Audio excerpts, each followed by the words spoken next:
طاہر گورا کے شو بلا تکلف میں میں حلیمہ سعدیہ آپ کو خوش آمدید کہتی ہوں۔ آپ ٹیگ ٹی وی کے یوٹیوب چینل کو سبسکرائب کیجئے اور ڈونیٹ کے بٹن کو کلک کر کے ہمیں کنٹریبیوٹ کر سکتے ہیں۔ آج کے شو میں ہم تجزیہ کریں گے بھارت پاکستان کے بیچ ہونے والی سیز فائر کے بعد والی صورتحال پر۔ اس کے ساتھ ساتھ تبصرہ کریں گے پریزیڈنٹ ٹرمپ کے دورہ سعودی عرب، قطر اور UAE پر، اور کینیڈا میں ہماری نئی کیبنٹ پر۔ تو سب سے پہلے تجزیہ کرتے ہیں بھارت پاکستان کے بیچ ہونے والی سیز فائر کے بعد کی صورتحال پر۔ تو جی اب آپ ان حالات کو کس طرف جاتا دیکھتے ہیں؟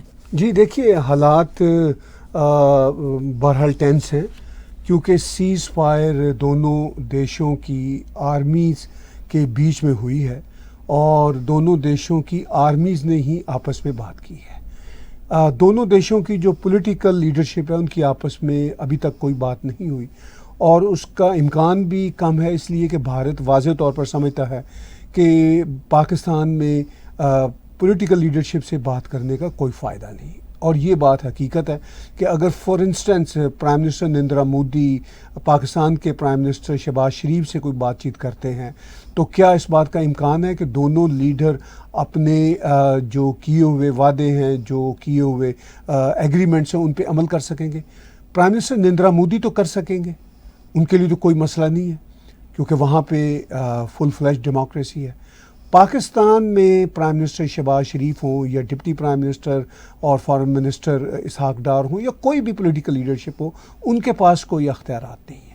سارے کے سارے پاکستان میں اختیارات پاکستان آرمی کے پاس ہیں۔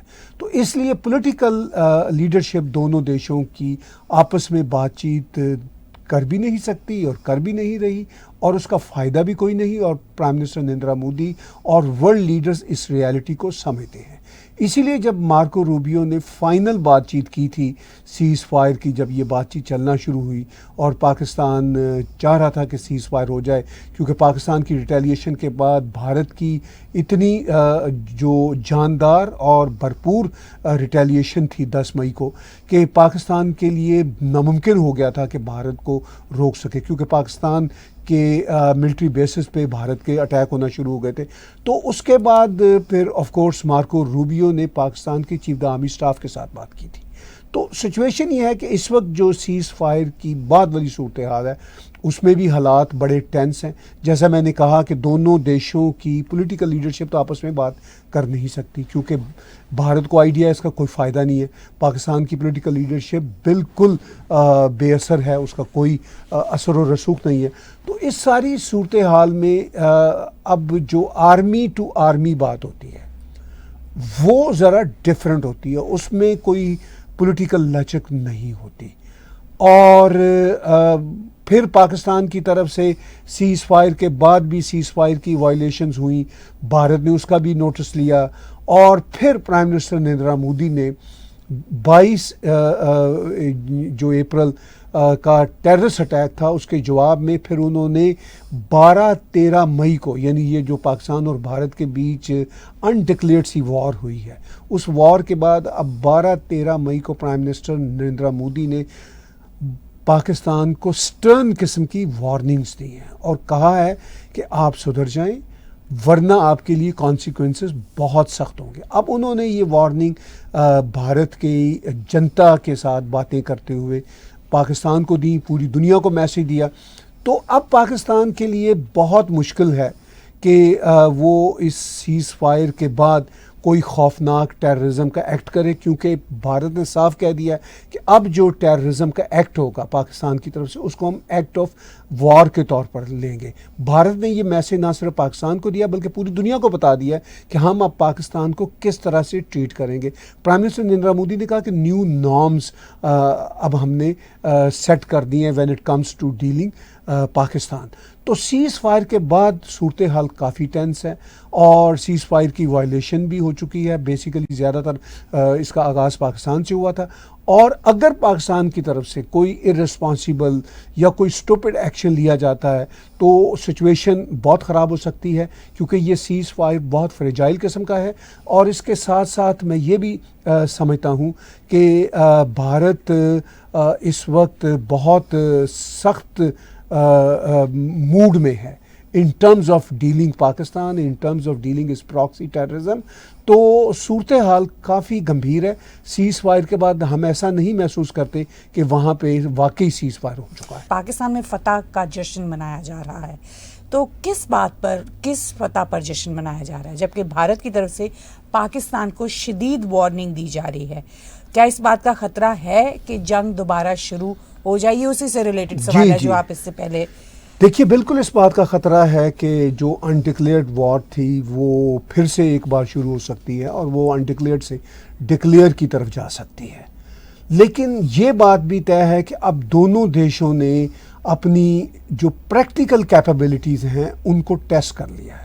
دیکھیے بھارت کو پتہ تھا اور ہے کہ ان کی ملٹری ڈومیننس ہے اس ریجن میں, پاکستان کے اوپر ان کی ملٹری ڈومیننس ہے, اور پاکستان نے بھی چین سے ادھر ادھر سے ہتھیار لے کے جمع کیے ہوئے ہیں. ان کو بھی پتہ تھا کہ ان کی ملٹری ڈومیننس نہیں ہے, لیکن ان کو بھی یہ زوم تھا کہ ہم مقابلہ کر سکتے ہیں. اب مقابلہ ہو گیا ہے. اب بھارت کو بھی پتہ چل گیا کہ ان کی ڈومیننس پریکٹیکلی کتنی ڈومیننس ہے, اور وہ ڈومیننٹ نکلی, کیونکہ جس طرح بھارت کے میزائلوں نے پاکستان کے ٹیرر انفراسٹرکچر پہ پریسائز اٹیک کیے ہیں, تو ان کو بھارت کو یہ ٹیسٹ ہو گیا کہ جو وہ سوچتے تھے ان کو ویسا ہی رزلٹ ملا. اب پاکستان کو یہ پتہ چل گیا کہ ہم اس قابل نہیں ہیں, ہم اس لائق نہیں ہیں کہ بھارت کے میزائلوں کو روک سکیں. پھر پاکستان نے جب بھارت کے اوپر میزائل پھینکے تو بھارت کا S-400 سسٹم اور دوسرے جو ان کے ڈیفنس میکانزم ہیں انہوں نے پاکستان کے میزائلوں کی اکثریت کو ناکارہ بنایا, ان کے ڈرونز کو ناکارہ بنایا. اب ان دونوں دیشوں کی جنتا کو بھلے سے نہ پتہ ہو, وہ بھلے سے خاص طور پر پاکستان کی جو جنتا ہے وہ اب فتح منا رہی ہے, جشن کا فتح کا جشن, اور پاکستان کی آرمی بھی فتح کا جشن منا رہی ہے, اور 10 مئی انہوں نے فتح کا دن بھی مقرر کر دیا. یہ سب اسٹوپڈ باتیں. آپ نے کہا کہ یہ کس بات پہ جشن منا رہے ہیں؟ کیا اس بات پہ جشن منا رہے ہیں کہ ان کے دیش کے اندر جا کے ان کے بڑے بڑے ٹارگٹس کو تباہ و برباد کیا بھارت کے میزائلوں نے؟ تو اب مجھے نہیں سمجھ آتی کہ وہ کس فتح کا جشن منا رہے ہیں. منانے کو تو وہ کچھ بھی منا سکتے ہیں. دیکھیے انہوں نے ایک دوسرے کو, جیسا میں نے ابھی کہا, ٹیسٹ کر لیا. بھارت کے اوپر تو یہ بات واضح ہو گئی کہ ہم جو کچھ سوچتے تھے ہم نے وہ کیا ہے اور ہم کر سکتے ہیں. پاکستانی شاید ایسا سوچتے بھی نہیں تھے, کیونکہ ان کو اپنی کیپیبلٹیز کا بہرحال ان کی فوج کو تو پتہ ہے, اگر وہ عوام کو چورن چٹانے کے لیے جو چاہیں باتیں کرتے پھریں اس سے کوئی فرق نہیں پڑتا. لیکن بہرحال یہ اب ان پر بھی ثابت ہو گیا, پاکستان آرمی پر بھی ثابت ہو گیا کہ انہوں نے جو چین سے ادھر ادھر سے ہتھیار جمع کیے ہوئے ہیں ان کی کتنی کیپیبلٹی ہے اور وہ کس قابل ہیں. تو اب دیکھیے یہ بھی ایک معاملہ ہوا کہ یہ جنگ جو تھی ٹیکنالوجی کی جنگ تھی, ڈرونز کی جنگ تھی. پاکستان اور بھارت کے بیچ بہت ساری جنگیں ہو چکی ہیں, مگر اس لیول کے ہتھیار اور اس لیول کی ٹیکنالوجی میدان میں ان دونوں دیشوں کے بیچ پہلی بار اتری ہے. بالکل ڈفرنٹ سینیریو ہے. جی, چونکہ 1999 کی جو کارگل کی وار تھی وہ بہرحال پہاڑوں پہ گلیشیئر کے آس پاس لڑی گئی تھی, اس میں بڑے شہر انوالو نہیں تھے, نیو مائلسٹون ہے, نیو تو وہ پتہ نہیں تھا کہ پاکستان کو کہ بھئی یہ جنگ ہوتی کیا ہے, مطلب بہت سالوں سے.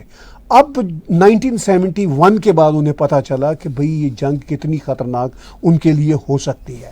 1971 میں تو بھارت نے ان کو 2 ٹکڑوں میں تقسیم کر دیا تھا. اب ان کو 1971 کے آلموسٹ 54 ایئرس کے بعد پتہ چلا کہ بھئی اب نئی ٹیکنالوجی میدان میں آ چکی ہے, ڈرونز ہیں, آرٹیفیشل انٹیلیجنس ہے جو ملٹری ایکوپمنٹس میں یوز ہوتی ہے. تو اب انہیں پتہ چلا کہ بھارت کی جو پریسیجن ہے, ان کے میزائلوں کی جو پریسیجن ہے وہ فار سپیریئر تھی. تو اس ساری صورتحال میں جنگ کے دوبارہ شروع ہونے کا بالکل خطرہ ہے, کیونکہ پاکستان اگر اپنے نیریٹو کو نہیں دباتا, اپنے اسٹوپڈ جو ایکٹس ہیں ان کو نہیں ختم کرتا, تو یہ جنگ دوبارہ شروع ہو سکتی ہے. لیکن اس جنگ کے دوبارہ شروع ہونے کے امکانات کے ساتھ ساتھ یہ بات بھی اب دونوں دیشوں کو پتہ چل گئی ہے کہ بھئی یہ کتنی خطرناک ہے. خاص طور پر پاکستان کو پتہ چل گیا, کیونکہ جو ہمیں اطلاعات آ رہی ہیں پاکستان کے نیوکلیئر آرسنلز کے بالکل دہانے پہ جا کے بھارت نے پریسائز اٹیک کیے, جس سے اب وہ ڈفرینٹ قسم کے ریومرز پھیلے ہوئے ہیں کہ جی ریڈیشن کی لیکیج ہو رہی ہے. We don't know. لیکن we know one thing for sure which is always being discussed کہ nuclear war is not a joke. it's humanity destructive element which prevails with that, and we have to understand کہ ہم اس پوری دنیا کو اکٹھے share کریں common human heritage کے تحت. یہ ایک بہت ہی انتہائی خطرناک قسم کا ریٹرک ہے. میں سمجھتی ہوں کہ اس کو تو ریٹرک کے طور پہ بھی یوز نہیں کرنا چاہیے، اس لیے کہ ہم افورڈ ہی نہیں کرتے. ہیومینٹی ہی ختم ہو جائے گی جس قسم کے آرسنلز اس وقت جنگی موجود ہیں. تو دیکھیے بات یہ ہے کہ آپ نے نیوکلیئر کی بات کی، یہ ریٹرک اور یہ دھمکیاں پاکستان کی طرف سے آتی ہیں، بھارت کی طرف سے کبھی یہ دھمکی نہیں آئی تھی. اب پرائم منسٹر نریندر مودی نے 12 مئی کو پھر کہا، انہوں نے کہا کہ ہم نے پاکستان کی یہ جو ریٹرک ہے، یہ جو پاکستان کے بلفز ہیں، ہم نے ان کو بھی نیوٹرلائز کر دیا ہے. یعنی پریکٹیکلی پاکستان کا یہ بلف تھا، اس کو پتا تھا کہ یہ دھمکی ہے، یہ ہم کر تو نہیں سکتے، یہ it's not even a possibility. لیکن اس بار شاید وہ ایسا سوچ رہے تھے کہ اگر ہمیں انتہائی ڈیسپریشن کی حالت میں کچھ کرنا پڑے تو ہم یہ بھی کر سکتے ہیں. مگر بھارت نے جو ان کے نیوکلیئر آرسنلز کے ٹنلز کے آس پاس جو کہا جاتا ہے جو ایئر سٹرائکس کی ہیں، اس سے پاکستان کو اپنے جو ہے نا دھمکیوں کے بھاؤ کا پتہ چل گیا. اب میرا خیال ہے کہ پاکستان یہ دھمکیاں دینے سے پہلے سوچے گا، لیکن اگر پھر بھی یہ دھمکیاں دیں گے، یہ ریٹرک برتیں گے، تو یہ پاکستان کے لیے بڑا ہی ڈینجرس بات ہے اور پاکستان کو اس سے باز رہنا چاہیے. کیا اس بات کا امکان ہے کہ مستقبل میں دونوں دیشوں کے بیچ میں پائیدار امن قائم ہو سکتا ہے؟ جی اس پر دیکھیے بالکل دونوں دیشوں کے بیچ مستقبل میں مستقل قسم کا امن بھی قائم ہو سکتا ہے. اس بات کا دار و مدار پاکستان پر ہے. میں یہ بہت آنیسٹی کے ساتھ بات کر رہا ہوں. بھارت بالکل انٹرسٹڈ نہیں ہے جنگ میں اور کسی قسم کے وہاں پہ برے حالات میں، اس لیے کہ بھارت کی جو پروجیکشنز ہیں اپنے فیوچر کے لیے وہ بڑی واضح ہیں. بھارت بہت آگے جا رہا ہے اور وہ بہت آگے جانا چاہتا ہے. وہ ان پیٹی ایشوز میں الجھنا نہیں چاہتا.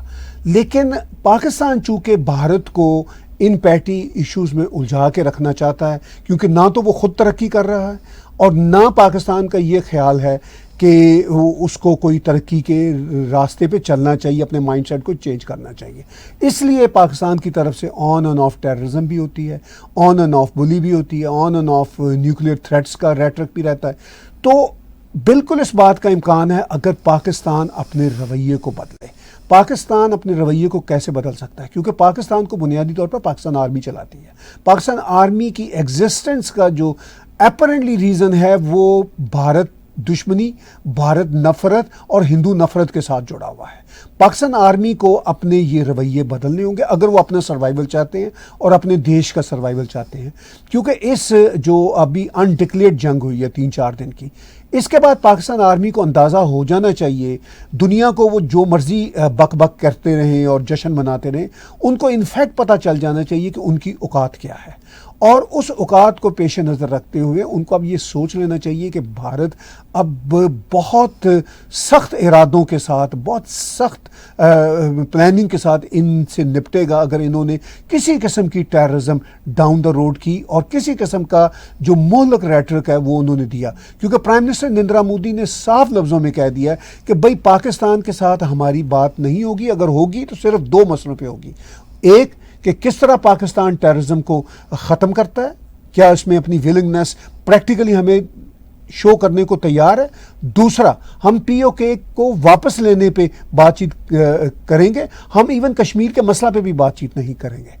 تو اس ساری صورتحال میں امن جو ہے نا دونوں ملکوں کے بیچ وہ تبھی ہوگا کہ پاکستان اپنے stupid rhetoric in terms of nuclear threats, in terms of Kashmir بنے گا پاکستان، ان سب جو ہے نا BS کو چھوڑنا پڑے گا.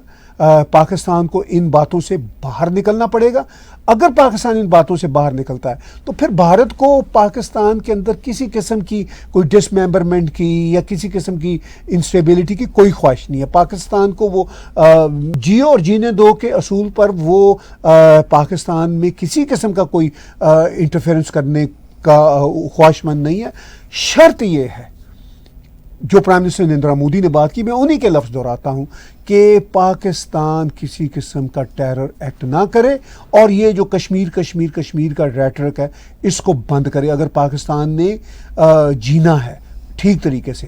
دیکھیے، بھارت کی طرف سے پاکستان کو خطرے کبھی نہیں رہے۔ پاکستان نے جو اپنی تباہی کی ہے وہ خود کی ہے۔ انہوں نے اپنے ہی مسلمان بہن بھائی جو بنگالی تھے ان کے ساتھ ظلم و ستم کے پہاڑ ان کے اوپر ڈائے تھے، پھر اب وہ بلوچوں کے ساتھ جو زیادتیاں کر رہے ہیں، پشتونوں کے ساتھ، ایون سندھیوں کے ساتھ۔ خود پنجاب میں اس وقت عمران خان کی پارٹی کا جو بہت بڑا سپورٹ بینک ہے وہ KPK اور پنجاب کے اندر ہے، اور انہوں نے پاکستان آرمی نے عمران خان کو جیل میں رکھا ہوا ہے، اور وہ اس وقت سب سے پاپولر لیڈر ہیں۔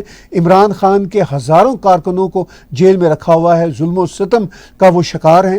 تو یہ سب کچھ کو بھارت کی وجہ سے پاکستان میں نہیں ہو رہا، یہ سب کچھ پاکستان آرمی کی اپنی غلط پالیسیوں کی وجہ سے اور ظلم و ستم ڈھانے کے رویے کی وجہ سے ہو رہا ہے۔ تو اس ریجن میں امن بالکل قائم ہو سکتا ہے، پاکستان اور بھارت کے بیچ امن قائم ہو سکتا ہے اگر پاکستان آرمی بیہیو کرے اور وہاں پہ سول سپریمیسی آئے، اور یہ جو آرمی کے افسر ہیں یہ 22ویں گریڈ کے جرنیل 22ویں گریڈ کے افسر بن کے بیہیو کریں اور ریاست کے تابع دار ہوں، اور یہ خام خواہ کی آئیڈیالوجیکل جو باتیں ہیں، جیسا وہ جنرل عاصم منیر کہتا رہتا ہے، بار بار کہتا ہے جی کہ ہندوؤں کے ساتھ ہم نہیں بیٹھ سکتے۔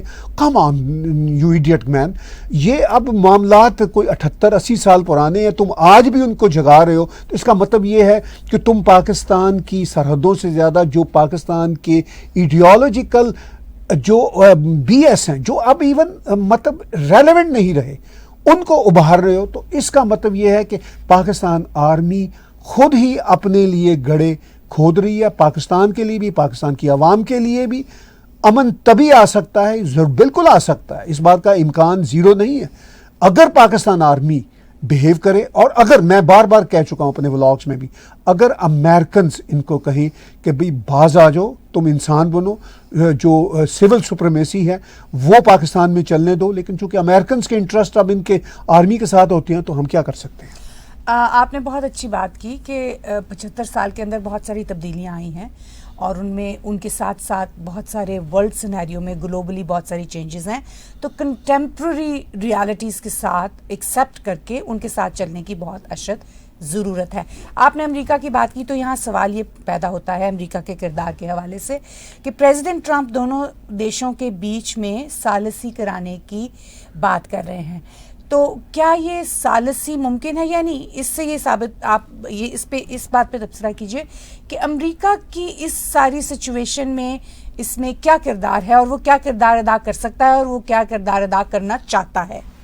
دیکھیے، جہاں تک پریزیڈنٹ ٹرمپ کی طرف سے اب یہ بات بار بار کی جا رہی ہے کہ میں ثالثی کرا سکتا ہوں دونوں دیشوں کی اور کرانا چاہوں گا، تو وہ تو پریزیڈنٹ ٹرمپ نے اپنے فرسٹ ٹینیور میں جب عمران خان جب پرائم منسٹر تھے تب بھی یہ بات کی تھی، اب وہ بار بار یہ بات کر رہے ہیں۔ بھارت کا یہ کہنا ہے کہ ہمیں کسی کی ثالثی کی ضرورت نہیں ہے، ہم اپنے دونوں دیشوں کے بیچ خود ہی معاملات کو حل کریں گے۔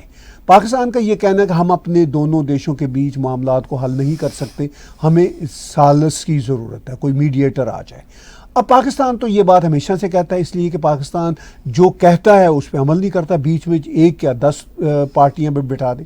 لیکن میں آپ کو، بھارت یہ ضرور کہتا ہے کہ ہم یہ ثالثی کی ہمیں ضرورت نہیں ہے، ہم ایکسیپٹ نہیں کریں گے، مگر بھارت کو اس بات پہ کوئی اعتراض نہیں ہوگا اگر بھارت کی شرائط کے مطابق پریزیڈنٹ ٹرمپ یا امریکہ کچھ چیزیں پاکستان سے منوا لیتے ہیں، مثال کے طور پر کہ جی یہ کشمیر کا مسئلہ جو ہے اب اس کو ختم کریں، اس پہ کوئی بات نہیں ہوگی۔ جیسا کہ ایک زمانے میں ایون پاکستان کے اپنے اس وقت کے پریزیڈنٹ جنرل مشرف نے یہ بات کی تھی کہ ہم 50 سال تک کشمیر کے مسئلے کو اس پہ بات نہیں کریں گے، اس طرح کی باتیں ماضی میں ہو چکی ہیں۔ اگر پریزیڈنٹ ٹرمپ یہ بات پاکستان سے منوانے میں کامیاب ہوتے ہیں بھارت کو بیچ میں بٹھائے بغیر، تو بھارت کو شاید اس بات پہ کوئی اعتراض نہیں ہوگا۔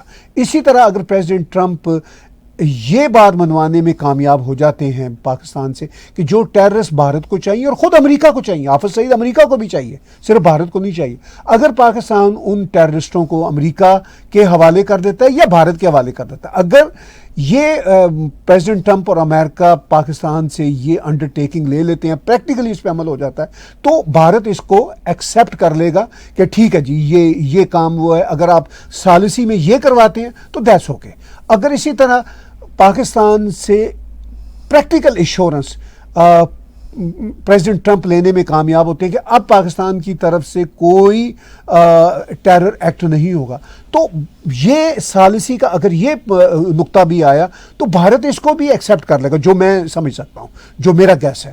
تو اس ساری صورتحال میں پریزیڈنٹ ٹرمپ اگر بھارت اگرچہ کہہ رہا ہے کہ مجھے ثالثی کی کوئی ضرورت نہیں, میڈیشن کی کوئی ضرورت نہیں, لیکن اگر پریزیڈنٹ ٹرمپ اپنی کوششیں کر کے پاکستان سے یہ باتیں منوا لیتے ہیں تو بھارت کو کوئی اعتراض نہیں ہوگا, بھارت اس میڈیشن کو قبول کر لے گا جس میں بھارت خود نہیں بیٹھا ہوگا. اصل میں ساری میڈیشن پاکستان سے چاہیے, ایشورنس پاکستان سے چاہیے. بھارت یہ کہتا ہے کہ اگر آپ یہ چیزیں کر دیں گے تو ہم کیوں آپ کے خلاف ریٹیلیٹ کریں گے, آپ یہ چیزیں کریں اور تاکہ ہمیں یقین آ جائے کہ آپ یہ کر سکتے ہیں, تو آپ کے اور ہمارے بیچ صلح ہے, مسئلے ختم. آپ یہ جو کشمیر کا ریٹرک ہے اس کو ختم کیجئے, دھیرے دھیرے POK کا مسئلہ بھی حل کیجئے, ٹیررزم بند کیجئے, جو ٹیررسٹ ہمیں چاہیے ہمارے حوالے کیجئے, تو پھر بھارت کو کوئی اعتراض نہیں ہوگا. تو پریزیڈنٹ ٹرمپ اس پوزیشن میں ہیں کہ پاکستان سے یہ شرائط منوا سکتے ہیں, ایسی بات نہیں ہے.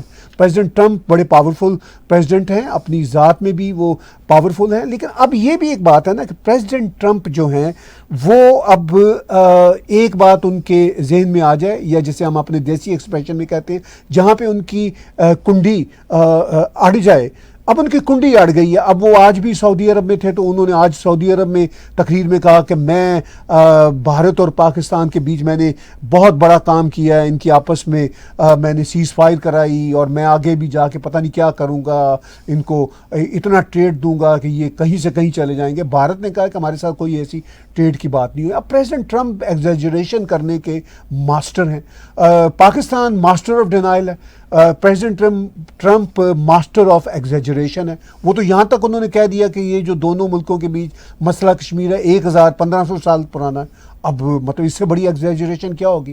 تو پریزیڈنٹ ٹرمپ کے ذہن میں جو آ جاتا ہے اس کو پھر ایڈمنسٹریشن بھی, امریکہ کی ایڈمنسٹریشن بھی ان کے ذہن سے نہیں اتار سکتی.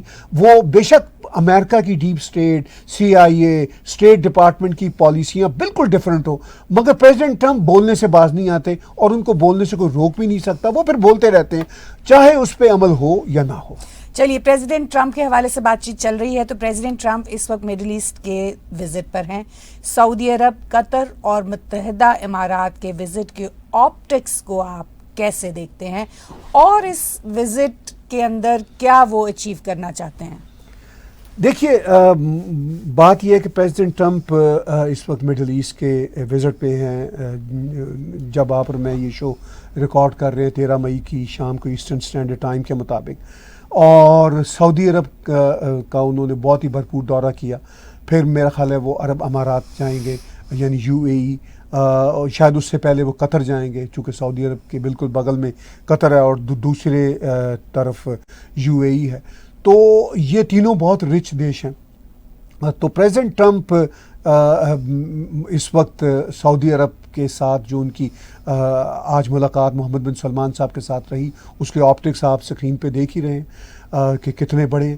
دیکھیے, پریزیڈنٹ ٹرمپ کا جو ایک طرح سے آفیشیل وزٹ ہے, سیکنڈ ٹائم پریزیڈنٹ بننے کے بعد, وہ غالباً سعودی عرب کا ہے. وہ غالباً گئے تھے جو پاپ جو کرسچینٹی کے ہیڈ ابھی 2 ہفتے پہلے جب وہ پاسٹ اوے ہوئے, تو شاید ان کے اس میں گئے تھے اگر مجھے ٹھیک سے یاد آ رہا ہے. لیکن وہ کوئی کسی مطلب دیش کا دورہ نہیں تھا, وہ ایک فیونرل تھا. اگر وہ وہاں پہ گئے تھے تو وہ ڈیفرنٹ تھا. جو باقاعدہ آفیشیل اسٹیٹ وزٹ ہے ان کے فرسٹ ٹینیور کا, وہ سعودی عرب کا ہے. جب وہ فرسٹ ٹائم بھی پریزیڈنٹ بنے تھے اپنے فرسٹ ٹینیور میں بھی, تو انہوں نے سعودی عرب کا وزٹ کیا تھا. آج بھی اپنے وزٹ کے دوران وہ $100 بلین سے زیادہ کا اسلحہ, امریکن اسلحہ سعودی عرب کو بیچنے میں کامیاب رہے ہیں. کوئی $500 بلین سے $1 ٹریلین تک کی جو بزنس انویسٹمنٹ ہے, وہ business US Saudi business council سے بھی آج انہوں نے ایڈریس کیا. تو وہ 500 بلین سے $1 ٹریلین کی جو بزنس انویسٹمنٹ ہے سعودی عرب کی امریکہ میں, وہ لا رہے ہیں. اور یہ انڈیکیشنز ہمیں ان کے وزٹ سے پہلے بھی مل چکی ہیں. تو یہ ان کا ایک بہت بڑا دورہ ہے. پھر جو مڈل ایسٹ کے حوالے سے جو انہوں نے اسپیچ اپنی کی آج آلموسٹ 50 منٹس کی, مجھے وہ اسپیچ پوری سننے کا موقع ملا, تو اس میں بہت ساری باتیں کی ہیں انہوں نے. اور اس میں انہوں نے کہا کہ مڈل ایسٹ میں جو امن ہے اس کے لیے محمد بن سلمان اسٹیبلٹی کے لیے جتنی کوششیں کر رہے ہیں, انہوں نے بہت ان کو خراج تحسین پیش کیا. اور یہی باتیں وہ قطر میں کریں گے, یہی باتیں وہ UAE میں کریں گے, کیونکہ ان کی لیڈرشپ بھی بہت اچھے کام کر رہی ہے اپنے لوگوں کے لیے, اپنے ریجن کے لیے. بہت ریفارمڈ قسم کے یہ اب عرب دیش ہو چکے ہیں.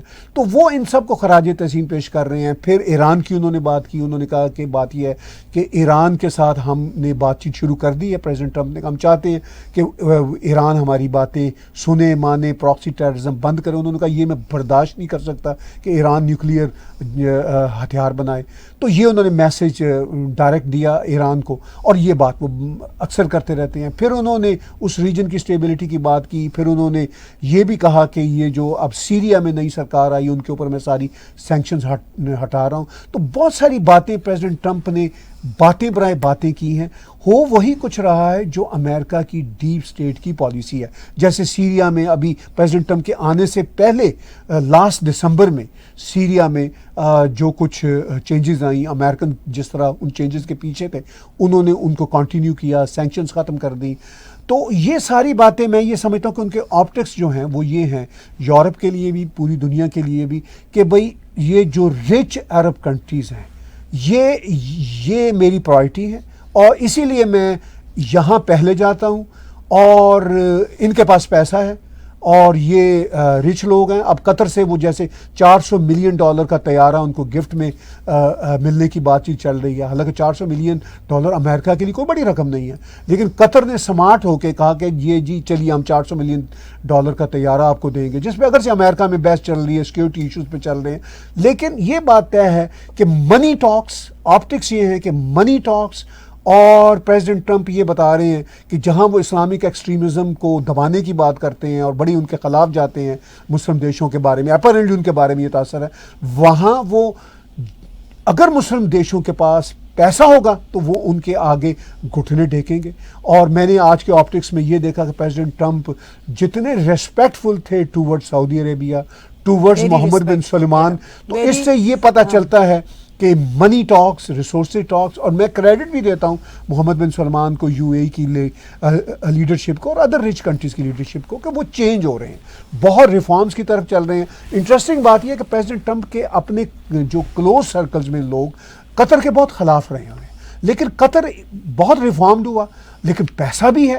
تو اب وہ بھلے سے پریزیڈنٹ ٹرمپ کے اپنے قریبی لوگ جو پرانے جو ان کے ہیں, خاص طور پر جو جن کو آپ کہتے ہیں رائٹ ونگرز, وہ بے شک قطر کے خلاف جو مرضی باتیں کرتے رہیں, ان کا جو آقا ہے پریزیڈنٹ ٹرمپ, وہ قطر کے آگے جھک جھک کے ملتا ہے, اس سے اپنا طیارہ گفٹ لینے کو تیار ہے. اور حالانکہ قطر ایک چھوٹا سا ملک ہے, بہت ہی چھوٹا سا ملک ہے, آپ اور میں کئی بار جا چکے ہیں. بزنس جو ہے وہ اوور پاور کرتا ہے, اور ٹائکون, بزنس ٹائکون کے طور پہ پریزیڈنٹ ٹرمپ جو ہے وہ جانے جاتے ہیں, اپنی بزنس ڈیلز کے لیے پہچانے جاتے ہیں. تو ظاہر ہے کہ قطر میں اور سعودی عرب میں اور UAE میں ان کے بزنس کی اپرچونٹیز ان کو زیادہ بہتر نظر آتی ہیں. پھر وہی سوال, اس سے ریلیٹڈ سوال, اس کو آپ نے تھوڑا سا ٹچ کیا, مزید اس پہ واضح کیجئے کہ پریزیڈنٹ ٹرمپ اپنے اس وزٹ سے کیا اچیو کرنا چاہتے ہیں, اور وہ اپنے مقاصد میں کس حد تک کامیاب ہوتے نظر آتے ہیں. دیکھیے اس وزٹ میں وہ جو آپٹکس ایک تو بن رہے ہیں, دوسرا جو آپ اور میں بات کر رہے ہیں کاروبار, پیسہ, انویسٹمنٹ لینے کی بات, وہ ان کو اچیومنٹس ان ٹرمز میں ہوں گی. پھر وہ اس ریجن میں پیس لانا چاہتے ہیں. پریزیڈنٹ ٹرمپ اصل میں ایک بات کا کریڈٹ میں ان کو بہت دیتا ہوں کہ وہ ورلڈ وائڈ پیس کی نہ صرف باتیں کرتے ہیں بلکہ پیس کے لیے ایکشن بھی کرتے ہیں. اب میں پیچھے بات کرنا بھول گیا کہ اب ایون ہوتیوں کے اوپر جو انہوں نے اتنے خوفناک اٹیک ابھی پچھلے مہینے کروائے تھے پریزیڈنٹ ٹرمپ نے, پریزیڈنٹ ٹرمپ کا ایک سٹائل ہے کہ چاہے جنگ کی دنیا ہو, چاہے بزنس کی دنیا ہو, وہ بڑے بڑے خوفناک ایکشن لیتے ہیں, اور ان ایکشن کی بیس پہ پھر وہ چیزوں کو دبا دیتے ہیں. وہ کہتے ہیں اچھا ٹھیک ہے، میں نے تمہیں اپنی پاور دکھا دی، تمہارے اوپر میں نے ٹیرف لگا دیے، میں نے تمہارے اوپر جنگ بھی لگائی، لیکن اس کا مقصد یہ ہے کہ میں ختم کرنا چاہتا ہوں تمہارے اور اپنے بیچ جو مسائل ہیں ان کو ختم کرنا چاہتا ہوں، اور میری شرائط پہ تم پورا اترو. تو اب ہوتیوں نے بھی کہا کہ بھائی ہم آپ کے ساتھ لڑ نہیں سکتے. پریزیڈنٹ ٹرمپ نے کہا کہ ہماری سیز فائر ہو گئی ہے، تو یہ بھی وہ اچیومنٹ ہے.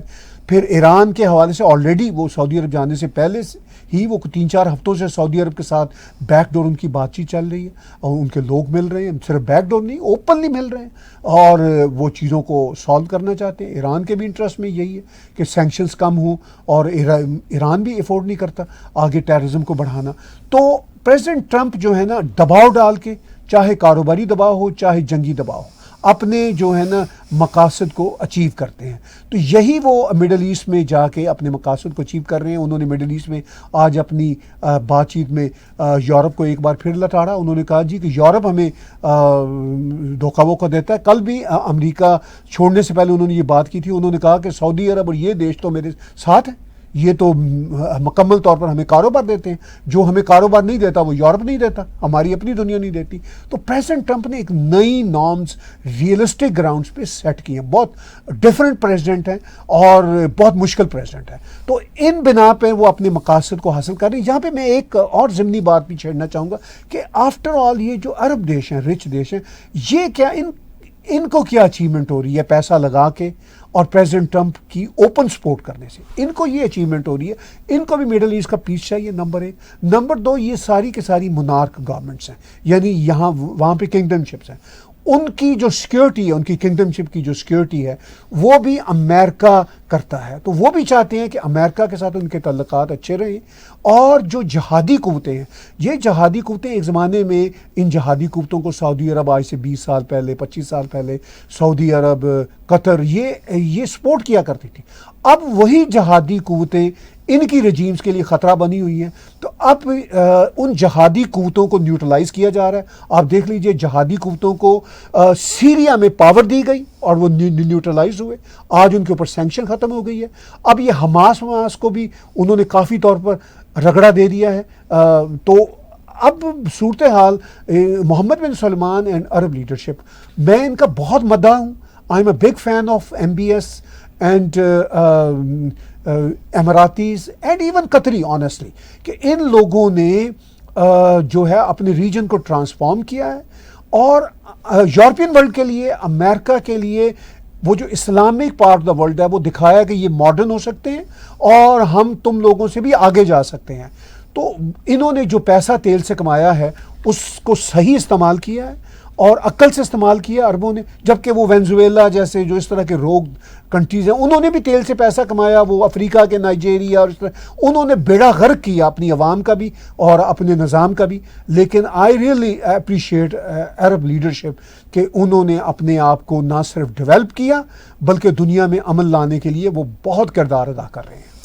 چلیے، اب مڈل ایسٹ کے اس دورے کے دوران پریزیڈنٹ ٹرمپ نے اسرائیل کا کوئی خاص ذکر نہیں کیا فی الحال، اور نہ اسرائیل کا دورہ کرتے نظر آتے ہیں.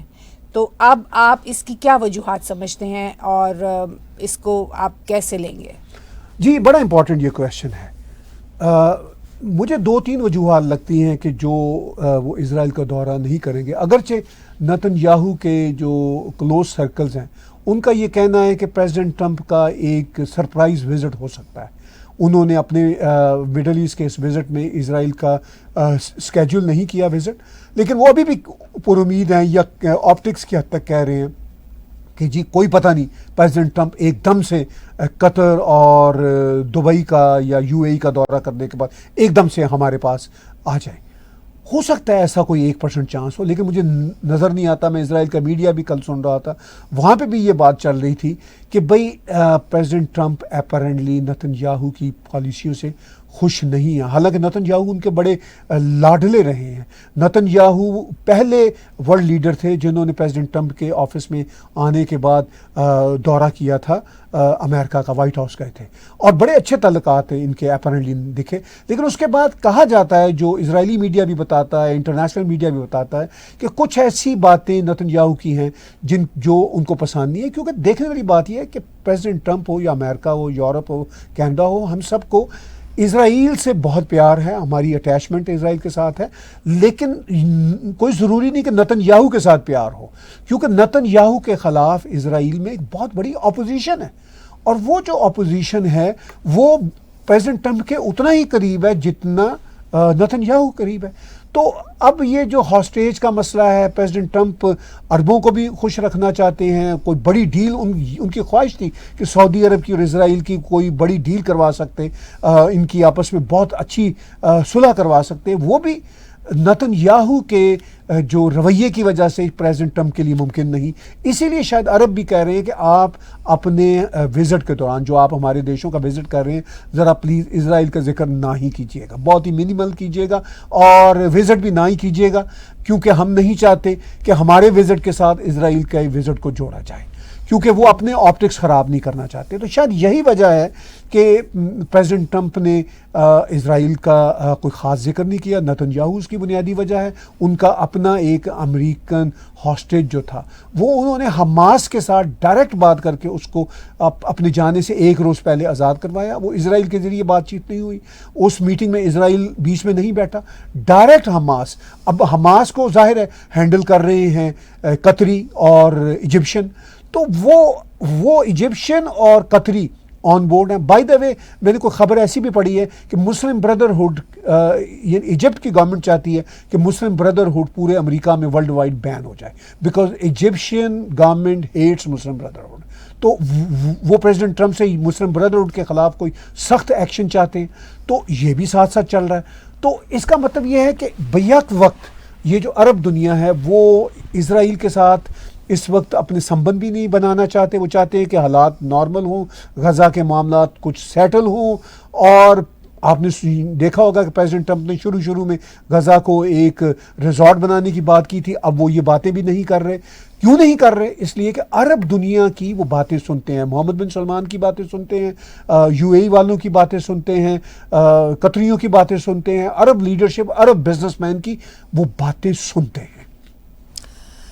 چلیے اب آتے ہیں اپنے ملک کینیڈا کی طرف۔ تو ہمارے پرائم منسٹر مارک کارنی نے کیبنٹ کا اعلان کیا ہے۔ یہ کیبنٹ ہمارے اپنے دیش کے مسائل کے حل کے سلسلہ میں کینیڈا امریکہ کی ٹینشن دور کرنے کے معاملے میں اور انٹرنیشنل سین کے اندر کینیڈا کی اہمیت پیدا کرنے میں کیا مدد اور کیا کردار ادا کر سکتی ہے؟ کیا آپ سمجھتے ہیں کہ یہ کوئی کردار ادا کر سکے گی یا نہیں؟ یہ جو نئی کیبنٹ ہے پرائم منسٹر مارک کارنی کی، یہ امپورٹنٹ ہے۔ اس میں بہت سارے منسٹرز ایسے ہیں جو ان کی پچھلی کیبنٹ میں بھی تھے، اور یہ چونکہ لبرل کی سرکار چوتھی بار بنی ہے، اس سے پہلے لبرل کی 3 سرکاریں پرائم منسٹر ٹروڈو کی موجودگی میں بنی۔ تو پرائم منسٹر ٹروڈو کے زمانے میں جو منسٹرز تھے ان میں سے کئی منسٹر دوبارہ سے مارک کارنی کی اس کیبنٹ میں بھی ہیں، اور بہت سارے نئے چہرے بھی ہیں۔ اور جہاں تک یہ کہ یہ کیبنٹ جو ہماری کینیڈا کی اندرونی ایشوز ہیں اس میں کوئی کردار ادا کر سکے گی ریزالو کرنے میں، یا یہ جو ہمارا انٹرنیشنل سین ہے جس میں کینیڈا کا اپنا ایک بہرحال کردار ہوتا ہے as a G7 country, G20 country, ایک پیس میکر کے طور پر، اس میں کیا کردار ادا کرے گی۔ پھر اس میں یہ بھی سوال پیدا ہوتا ہے کہ یہ جو کیبنٹ ہے، یہ سب سے بڑا سوال جو اس وقت ٹینشن ٹیرف کے معاملے میں، 51 اسٹیٹ کے معاملے میں ہماری امریکہ کے ساتھ چل رہی ہے، اس کو ڈیفیوز کرنے میں کیا کردار ادا کرے گی۔ میں تھوڑے سے اس میں 3-4 امپورٹنٹ نقطے دیتا ہوں۔ دیکھیے، ہماری یہ جو پچھلی 3 کیبنٹس رہی ہیں ٹروڈو کے زمانے میں، اس میں کرسٹیا فری لینڈ کا بڑا کردار رہا ہے۔ وہ فنانس کی منسٹر بھی رہی، وہ میرا خیال ہے ایک ٹینیور میں وہ فارن منسٹر بھی تھی، پھر وہ ڈپٹی پرائم منسٹر بھی رہی۔ یعنی ٹروڈو کے بعد اگر کوئی سب سے انفلوئنشل منسٹر نظر آتا تھا تو وہ کرسٹیا فری لینڈ تھی۔ ابھی جب مارک کارنی پچھلے ہفتے ملے تھے پریزیڈنٹ ٹرمپ کو، تو پریزیڈنٹ ٹرمپ نے نام نہ لیے بغیر کرسٹیا فری لینڈ کے خلاف 2 منٹ باتیں کی تھی۔ انہوں نے بہت برے لفظوں میں ان کا ذکر کیا، انہوں نے کہا کہ وہ بالکل اچھی منسٹر نہیں تھی۔ تو اب ظاہر ہے مارک کارنی کے لیے 2 چیلنج تھے۔ کرسٹیا فری لینڈ ایک سینئر پولیٹیشین ان کی لبرل پارٹی میں، ان کو اکاموڈیٹ بھی کرنا تھا, پریزیڈنٹ ٹرمپ کو بھی ناراض نہیں کرنا تھا. تو انہوں نے کیا کیا, انہوں نے اب کرسٹیا میں میرے سامنے ہے, انہوں نے کیا یہ کہ کرسٹیا فری لینڈ جو بڑے بڑے اہم پورٹ فولیو پہ رہیں, اب انہوں نے ان کو منسٹر آف ٹرانسپورٹ اور انٹرنل ٹریڈ لگا دیا. یعنی ایکسٹرنل ٹریڈ بھی نہیں لگایا. ایکسٹرنل ٹریڈ اگر لگاتے تو امریکہ کو ڈیل کرنا پڑتا. انہوں نے کہا نہیں بی بی تم نہ یہ اب ٹرانسپورٹ کو سنبھالو, جو بہت ہی انٹرنل معاملات ہیں. فارن منسٹری کا تو سوچا نہیں جا سکتا کرسٹیا فری لینڈ کو. انہوں نے کہا بی بی تم ادھر ہی رہو جہاں پہ تم کینیڈا کے لیے مسئلہ نہ بنو. یہ ایک میرا خیال ہے وائز ڈیسیجن تھا. اب جو ہماری منسٹر میلونی جولی تھیں, میلونی جولی, وہ منسٹر آف فارن افیئرس تھی ہماری. میلونی جولی جو ہیں وہ فارن افیئرس کی منسٹر تھیں. یہ بہت بڑا پورٹ فولیو ہے. اب وہ جو ہیں وہ ان کے پاس ہے ministry of industry and minister responsible for Canada economic development for Quebec region. یعنی وہ بھی اب انٹرنل چیزوں کو ڈیل کریں گی. تو بہرحال یہ جو ایک طرح سے ان کو نئے پورٹ فولیو دیے گئے ہیں وہ بڑے سمبولک ہیں. اور جو آپ کا بنیادی سوال ہے اس میں کئی سوال جو اٹیچ تھے کہ یہ جو نئی کیبنٹ ہے یہ کینیڈا کے جو ہمارے اندرونی چیلنجز ہیں ان کو کیسے سالو کرے گی. دیکھیے اندرونی چیلنجز کو تو پرائم منسٹر کارنی نے اور آف کورس اپنی کیبنٹ کی مدد سے سالو کر رہے ہیں. سب سے بڑا مسئلہ ان کا یہ ہے کہ ون اکانومی بنانے کی وہ بات کر رہے ہیں. وہ کہہ رہے ہیں کہ اب کینیڈا میں یہ جو 13 اکانومیز ہیں, 10 پروونسز اور ٹیریٹریز کی, یہ اب نہیں رہنی چاہیے. یہ اب انٹرنل رسا کشی ہے. البرٹا والے لوگ خوش نہیں ہیں, سسکیچوان والے لوگ خوش نہیں ہیں, مینیٹوبا میں بھی تھوڑی بہت یہ باتیں چلتی رہتی ہیں. تو البرٹا اور سسکیچوان تو اپنی علیحدگی کی باتیں کر رہے ہیں. تو اس ساری صورتحال میں یہ جو نئی سرکار ہے اس کی جو کیبنٹ ہے ان کو ان مسائل کی طرف توجہ دینا ہوگی. اور اس کے ساتھ ساتھ جو یو ایس اور کینیڈا کے ریلیشنز ہیں ان کو ریپیئر کرنے میں, ان کو کام ڈاؤن کرنے میں ان کو اپنا کردار ادا کرنا ہوگا, پرائم منسٹر کارنی کو بھی اور ان کی کیبنٹ کو بھی. انٹرنیشنل جو سینیریو, چائنا کے ساتھ تعلقات, بھارت کے ساتھ تعلقات خراب کیے ہوئے ہیں اور مڈل ایسٹ کے ساتھ تعلقات خراب ہیں, تو ان سب کو ریپیئر کرنے کے لیے اس نئی کیبنٹ کو کام کرنا ہوگا پرائم منسٹر مارک کارنی کی لیڈرشپ میں. چلیے واپس اسی کیبنٹ کی طرف آتے ہیں. اس کیبنٹ میں ساؤتھ ایشین کمیونٹی سے بھی کچھ ممبرز کو رکھا گیا, اور ان کی کیبنٹ میں شمولیت سے کیا مقاصد ہو سکتے ہیں حاصل, اور کیا مقاصد ہیں آپ سمجھتے ہیں؟ اس پہ ذرا تھوڑی سی روشنی ڈالیے. دیکھیے کینیڈا کی اس نئی کیبنٹ میں ساؤتھ ایشین کمیونٹی کے یہ 4 لوگ ہیں, ان کے پاس کی منسٹریز ہیں. ایک تو پاکستانی بیک گراؤنڈ کے ہیں شفقت علی صاحب, جو برامپٹن چنگوزی کے ایم پی بھی ہیں. ان کو یہ پورٹ فولیو دیا گیا ہے president of the treasury board. یہ بڑا امپورٹنٹ بورڈ ہے. یہ جو ہمارے اکنامکس معاملات کینیڈا کے اس میں بڑا اس کا اہم کردار ہوتا ہے. اور پھر یہ پروونسز کے جو آپس میں ریلیشن شپ ہیں اس میں بھی اس بورڈ کا بڑا عمل دخل ہوتا ہے. تو شفقت علی صاحب کو یہ پورٹ فولیو ملا ہے. یہ ایک طرح سے بڑی ایکسائٹنگ خبر تھی کہ میں ایکسپیکٹ نہیں کرتا تھا کہ شفقت علی صاحب جو ریلیٹیولی نئے ایم پی ہیں, نئے ان معنوں میں کہ یہ دوسری بار الیکٹ ہوئے ہیں, حالانکہ پاکستانی کمیونٹی سے 4 بار سے الیکٹ ہونے والے ایم پیز موجود ہیں, مگر شفقت علی کو پرائم منسٹر مارک کارنی نے چنا. تو اس کا مطلب ہے کہ شفقت علی کو انہوں نے اس قابل سمجھا ہوگا. تو بہرحال یہ ایک اہم پورٹ فولیو ہے. جو 2-3 بڑے, بلکہ باقی جو 3 یہ بھی پورٹ فولیو جو ہمارے ساؤتھ ایشین کمیونٹی پاکستان سے جن کا تعلق ہے یہ بڑا امپورٹنٹ ہے. 3 پورٹ فولیو یہ بھارتی بیک گراؤنڈ کے, بلکہ بھارتی تو نہیں کہنا چاہیے, 2 بھارتی بیک گراؤنڈ کے ہیں, ایک شری لنکن تامل بیک گراؤنڈ کے ہیں. گیری آنندا سانگیری. اب جو گیری آنندا سانگری ہیں یہ تامل شری لنکن بیک گراؤنڈ کے ہیں. ان کے پاس بہت بڑا پورٹ فولیو ہے منسٹر آف پبلک سیفٹی. اب minister of public safety Canada کے جتنے یہ جو ہمارے سیکیورٹی کے ادارے ہیں, انٹیلیجنس کے ادارے ہیں, سب اس منسٹری کے انڈر آتے ہیں. تو یہ بڑے سیزنڈ ایم پی ہیں اور ساؤتھ ایشین بیک گراؤنڈ کے, ان کے پاس بہت بڑا پورٹ فولیو ہے. میرا خیال ہے جہاں تک مجھے یاد پڑتا ہے یہ پہلے ساؤتھ ایشین ایم پی ہیں جو اس پورٹ فولیو پہ منسٹر لگے ہیں. اب ایک اور important minister of foreign affairs, global affair جو کینیڈا کی منسٹری ہے اس کی جو منسٹر بنی ہے وہ